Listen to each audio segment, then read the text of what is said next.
Today we've got Mimikyu. We say that hesitantly because this Pokemon's backstory is simultaneously so unsettling and creepy and profoundly sad that it would make a Japanese horror film blush. Pokemon has many Pikachu clones, but none this deeply disturbing. Mimikyu isn't even a true Pika clone, just a Pokemon wearing a rag turning into a shoddily crayon scribbled Pikachu disguise because it's lonely and wants friends. But it's so terrifying in this guise that making friends with it is the last thing on anyone's mind. Let's not even get into the disquieting true form underneath that rag, or the uncanny bending of the rag whenever Mimikyu gets hit by an attack, or its signature Z move being called Let's Snuggle Forever, or you know, the fact that its name is literally the words Mimikyu. Dear goodness. Shiver-inducing nightmare fuel aside, today we're examining how Mimikyu fared in the competitive scene, and so we ask, how good was Mimikyu actually?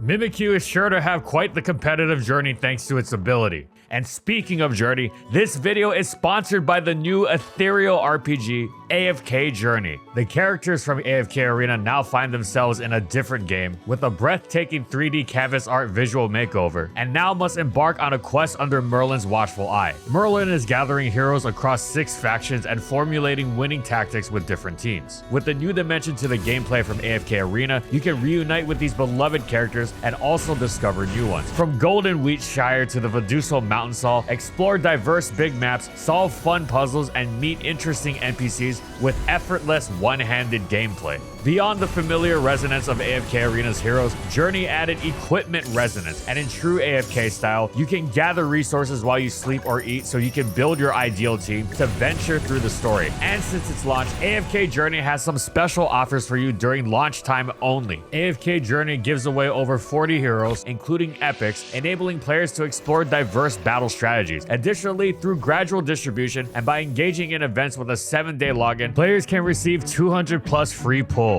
And if you want a sick ethereal RPG and also support the channel to help us produce more content, download AFK Journey for free right now with cross-platform on iOS, Android, and PC. And use my CDKey AFKJourney88 in the description below and redeem it for 100 diamonds and 18,888 golden coins. And in this video, we'll be going over these competitive formats.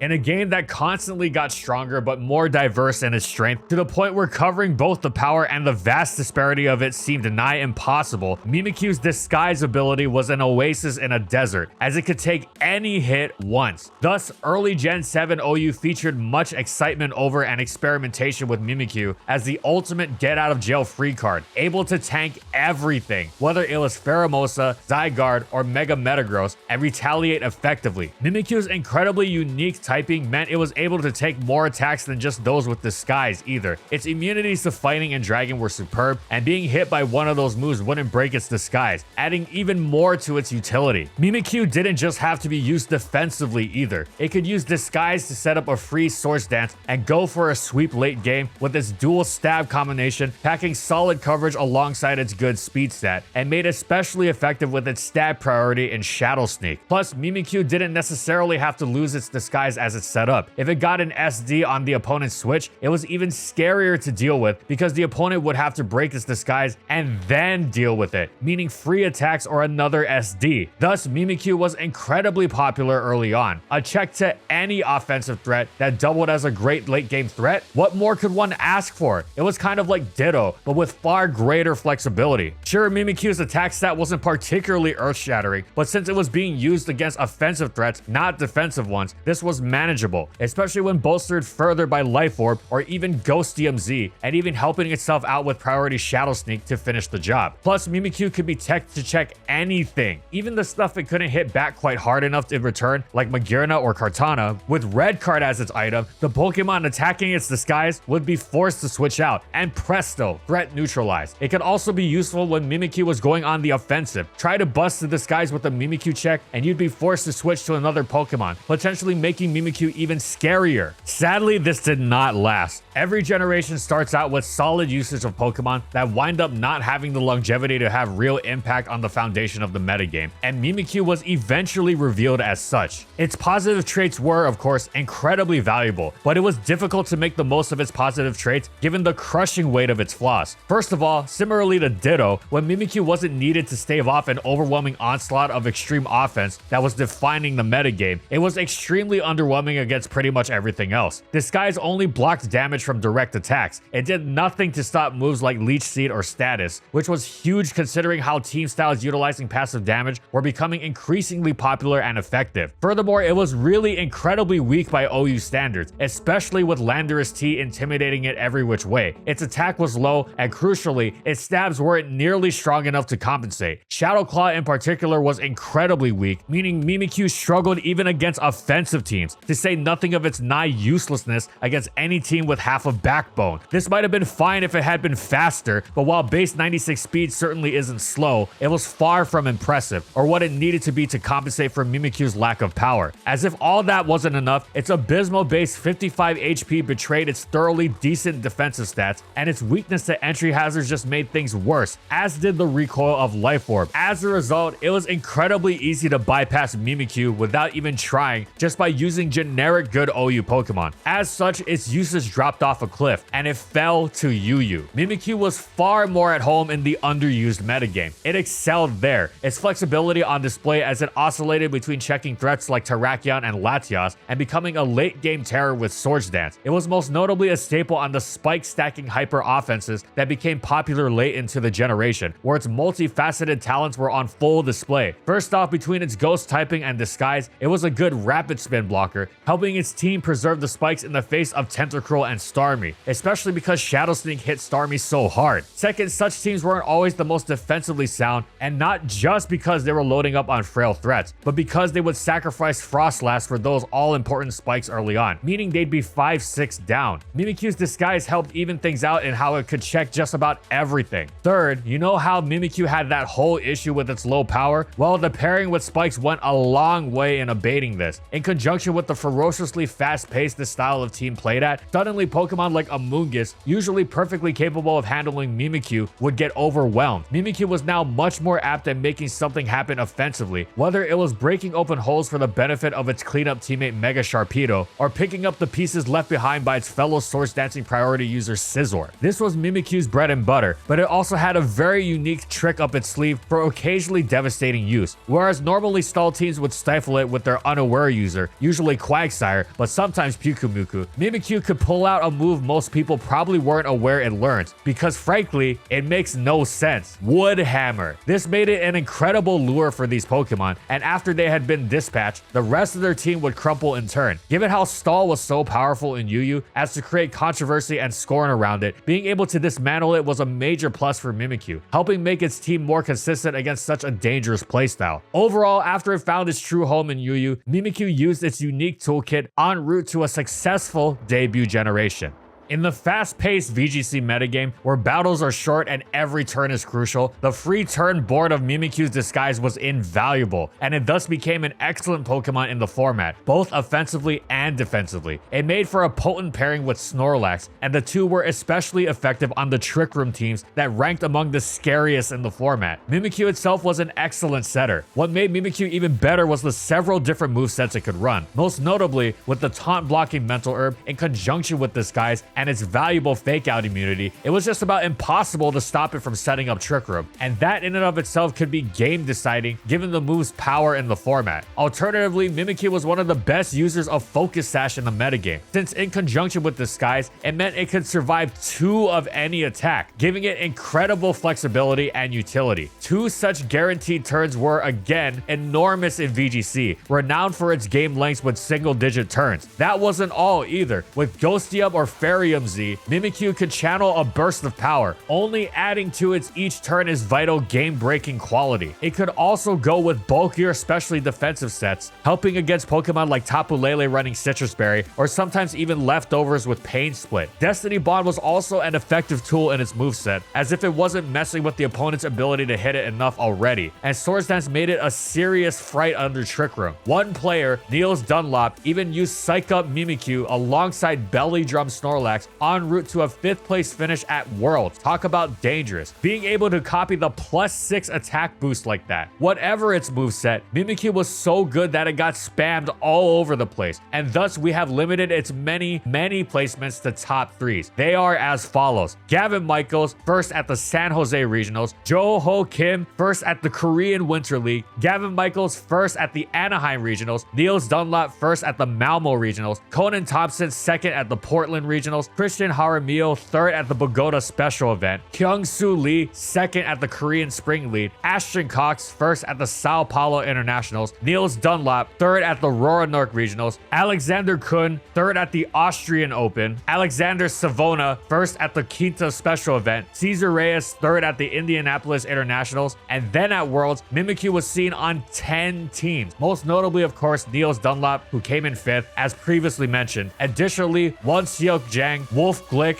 and Ryuzaburo Hosono came in 12th, 5th, and 29th respectively. Phew, that was a lot of placements, and that was just the 2017 season. We continue into the 2018 placements, which are also limited to top 2s, as Mimikyu barreled on even in the face of the expanded Pokedex. Alberto Lara, second at the Anaheim Open; Alex Underhill, first at the Fort Wayne Regionals; Pontus Westerlund, second at the Bremen Regionals; Brady Smith, second at the Hartford Regionals; Alberto Lara, second at the Daytona Beach Regionals; River Davis, first at the Vancouver Regionals; Alex Gomez, second at the London Internationals; Lucas Sarabelli, first at the Torino Special Event; Brady Smith, first at the Memphis Regionals; Michael Grosjean, second at the Costa Mesa Regionals; Ji-Yoon Ryu, first at the Korean Spring League; Ardis Azanza, second at the Sindofingen Regionals; Rajan Ball, second at the Toronto Regionals; Dilvin Salvanera, first at the Roanoke Regionals, and once again, Niels Dunlop rode it to Worlds, except this time he reached 3rd. Mimikyu was far more limited in the 2019 restricted metagame, almost never being seen due to how badly its stats were now dwarfed, though it did still have some small specks of utility, and funnily enough, after just about an entire season of nothing, it popped up 4 times at the Columbus International. Jonathan Evans, Shohei Kimura, Ragav Malavia, and Kimo Nishimura used it to reach 4th, 14th, 23rd, and 53rd respectively. Then Mimikyu popped up several more times at Worlds. Kazuki Kobayashi impressively reached 4th with it, while Michele Gavelli, Christopher Kahn, and Arata Nakata reached 17th, 23rd, and 40th respectively. So overall, Mimikyu was a fierce presence in Generation 7 VGC for the first 2 years, and even in the restricted metagame, it had its place.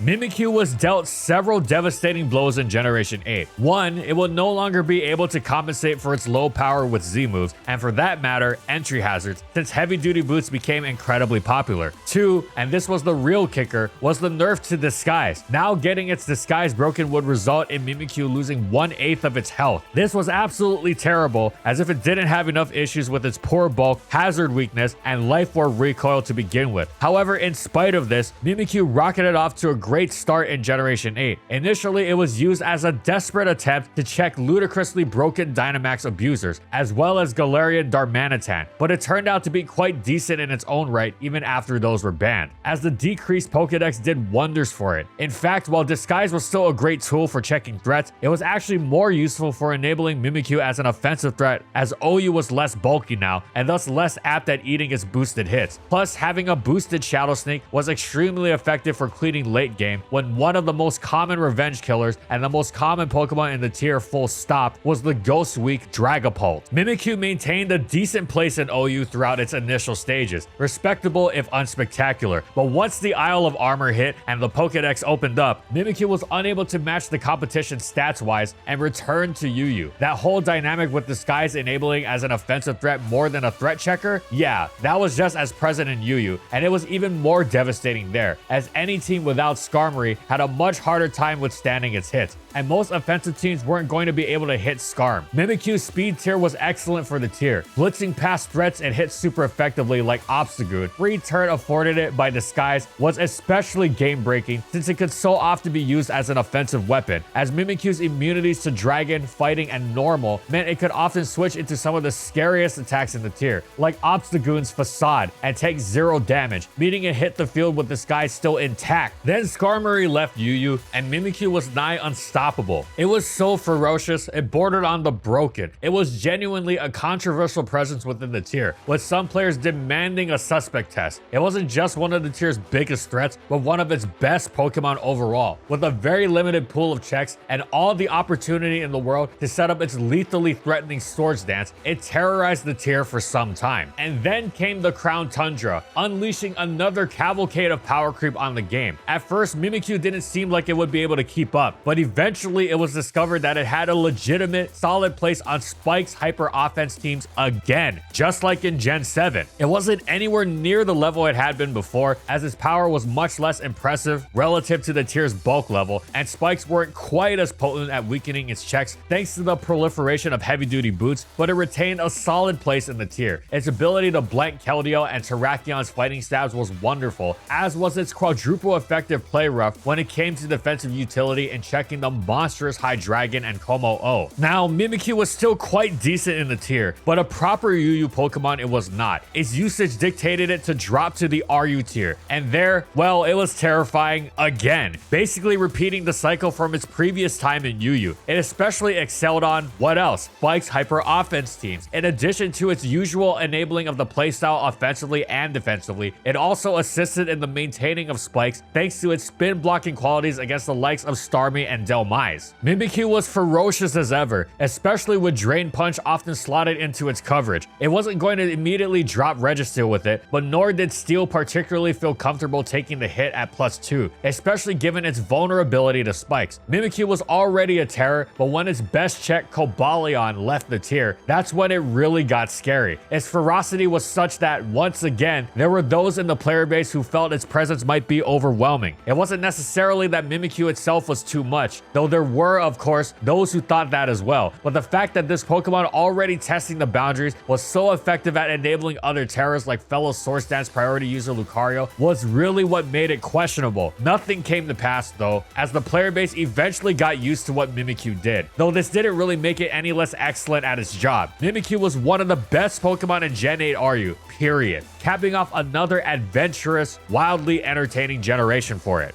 The Disguise nerf was an enormous blow to Mimikyu's VGC potential. It could no longer wield Focus Sash and struggled greatly as a result, with its viability and usage suffering. It now had competition as a Ghost-type Trick Room user setter with the incredibly bulky Eviolite Dusclops, who also supported the insanely powerful Trick Room threat Rhyperior, with the weakness policy activating Bulldoze. However, Mimikyu retained a niche. After all, Disguise was still incredibly helpful against Dynamax threats, as was the ability to use the turn afforded by Disguise to Trick Room against the faster ones. It started out as a Trick Room supporter for Duraludon, and its solid matchup spread against the metagame at large made it a consistent choice. There were also unique choices like Sean Ronzani's Sun Trick Room team, which saw Mimikyu act as one form of speed control alongside Stakataka, able to flip on a dime if outspeeding everything with Venusaur under Sun wasn't the way to go. And of course, Torkoal itself loved spamming Sunny Eruption. Then Mimikyu eventually went beyond the bounds of Trick Room entirely.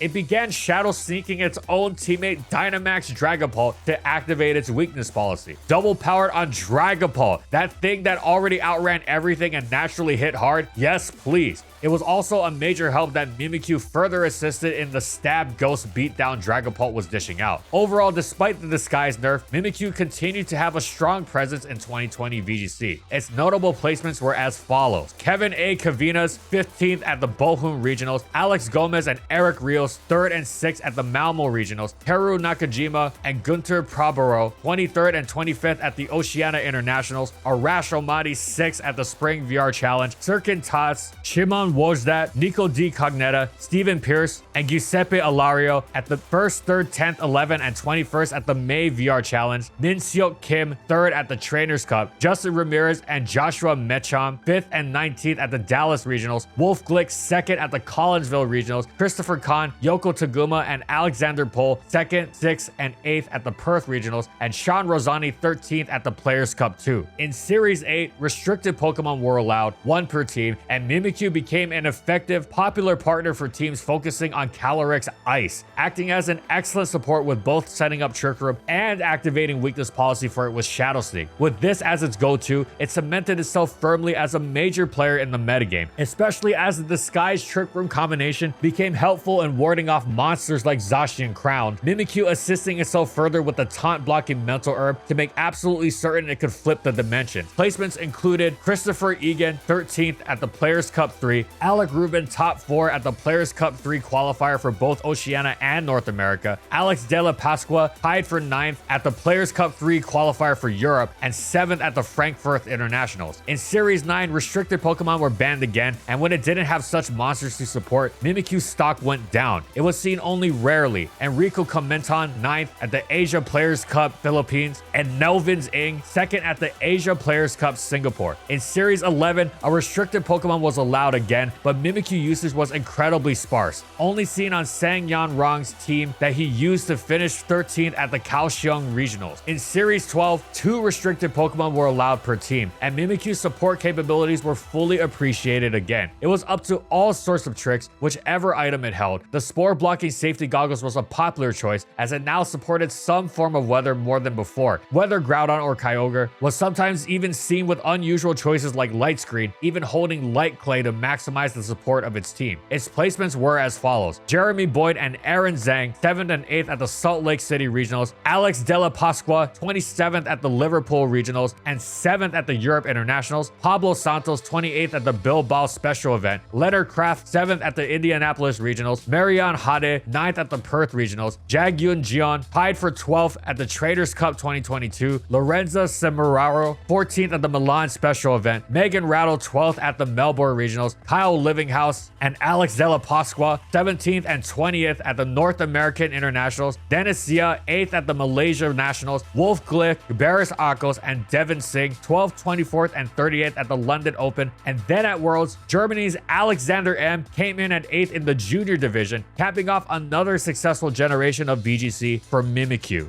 Mimikyu continued into Generation 9, doing the same things it always had: disguise, field, swords dancing. What was interesting was the journey it took with its usual toolkit in this bonkers new generation. Early on, it was Yu once again, but it wasn't really too good there, though it seemed good. And it wasn't really its own fault. It wasn't as consistent as it'd like. The metagame was just quite hostile to it. Theoretically, Terra Fire was a blessing for Mimikyu, as it'd make it immune to Talonflame's Will-O-Wisp, and Fire Terra Blast was superb for giving it the ability to punch through steels with the high-powered ferocity it longed for. This was especially important to handle Tinkaton, as that not only packed a super effective Gigaton hammer, but the Mold Breaker ability as well, whose ability nullifying effect meant it didn't matter if Mimikyu's disguise was intact or not. The problem was that Espathra was somehow in Yu and one of the scariest Pokemon around. Shouldn't this be good news for Mimikyu, since it could actually act as a check to Espathra with the disguise letting it withstand a hit no matter how many boosts had been accrued, and striking back super effectively? Well, yes, but actually no, because of 2 Pokemon that rose in usage for checking Espathra that Mimikyu also had to choose its Terra to beat. The first was Tinkaton, who of course Mimikyu needed Terra Fire to handle. Then there was Grafaiai, who resisted both of Mimikyu's stabs and required Terra Dark. This was a particularly poor set of poisons to pick between, since Tinkaton and Grafaiai were incredibly high in usage to prevent complete destruction by Espathra. Mimikyu could of course load the right Terra into the right matchup and be highly effective, but it was a pretty annoying dice roll to have to rely on, and there were other annoyances like defensive terrestrialization on Pokemon like Intimidate Salamence interfering with its sweep. As such, it eventually fell to RU, and there it was a much more solid Pokemon. It had advantageous matchups against a great deal of the tier staples. It couldn't be easily revenge killed by Slitherwing. It ripped through both Cantonian and Galarian Slowbro, as well as Tyranitar, and Shadow Sneak was an effective revenge killing tool against popular choices in Palmot, Delphox, and Azelf. It had its weak points, most notably being annoyed by Bisharp, newly packing Eviolite, as well as Revavroom and Diancie, and Terra Poison Crocodile, which was highly popular for its stab on Gunk Shot, was another annoying check packing Intimidate. However, Mimikyu did what it always did. Without much flash, it has to be said, it wasn't the monstrous threat of generations past, but effectively finally arriving at a balanced state. In addition to Terra Fire helping it against Revavroom and Bisharp, Mimikyu could also Terra Ghost to superb effect, helping compensate for the underwhelming power of Shadow Claw and giving its priority Shadow Sneak a massively helpful boost as well, greatly assisting in its goal to clean up late game. Then the Indigo Disc DLC came around and Mimikyu was briefly incredibly sad as Tinkaton dropped to Ryu, then happy again as the UU player base began using Tinkaton to answer Latios, rising it back to UU. As such, at the time of this video, Mimikyu is a solid Pokemon in Ryu. It doesn't enjoy the popularity of Zarude, which is actually getting suspect tested, and the popularity of Zarude forces a lot of Cobalion usage, which Mimikyu really doesn't enjoy. However, at its core, Mimikyu's disguise is as effective a blanket check to threats and facilitator of offensive setup as ever, and it looks to continue its success in its third consecutive generation. Mimikyu has already been having a whale of a time in this newest generation of VGC. Right off the bat, it was quite effective and popular in Series 1. Pre-Flutter Mane, the player base wanted their Ghost Fairy fix, it seemed, and Disguise and Priority were superb tools in keeping any potentially volatile strategies in check. Players weren't even using Trick Room nearly as much as they would have in previous generations. It's not even reaching 40% usage in Mimikyu's movesets. Instead, it was just attacking and hitting quite hard with the Life Orb it was wielding, as well as Terra Ghost beautifully bolstering its finisher Shadow Sneaks. It got off to a great start by getting first place at the first official regional of the generation, used by Ji-Seok Lee at San Diego. That tournament also saw Mimikyu uses from Giovanni Chisuke at 8th, the late Angel Miranda at 12th, Case CDKey 18th, and many others. At the Liverpool regionals, Giovanni Piscitelli reached 7th with it, and Eric Rios reached 19th. In Series 2, Flutter Mane was allowed, and the same typed Mimikyu was far from outclassed.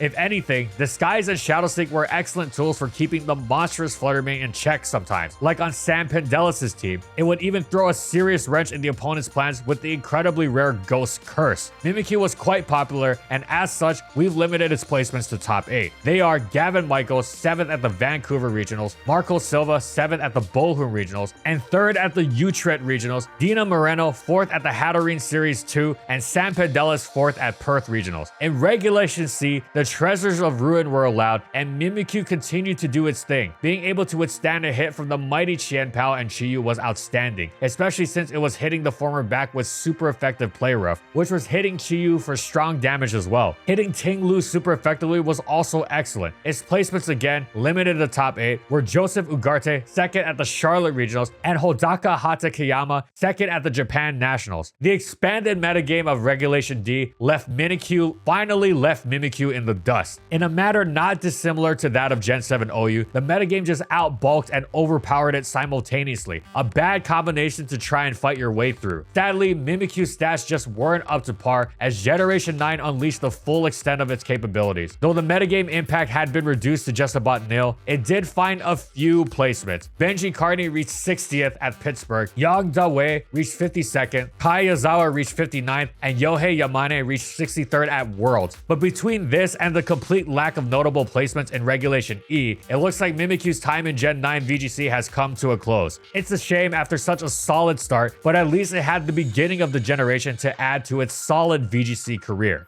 And that's it. So how good was Mimikyu actually? Well, it has mostly been a great lower tier Pokemon. It's had flashes in OU, but nothing that stuck. Whereas it was so good in UU multiple times that it was argued by many to be unhealthy for the metagame. It's also featured to similar success in RU, and pre-Disguise nerf, it was an absolute force in Gen 7 VGC. It continued to find solid use throughout Gen 8 VGC and early Gen 9 as well. So all in all, Mimikyu has had a strong competitive journey. Thanks for watching, everyone. And as always, if you liked the video and you want to see more, be sure to subscribe to False Swipe Gaming for more weekly Pokemon content. And in the comments, I want to know, what do you think about competitive Mimikyu? Would you buff it? Whatever it is, let us know in the comments. Also, thank you so much to our patrons for continued support of our videos. And thank you to everyone else watching as well.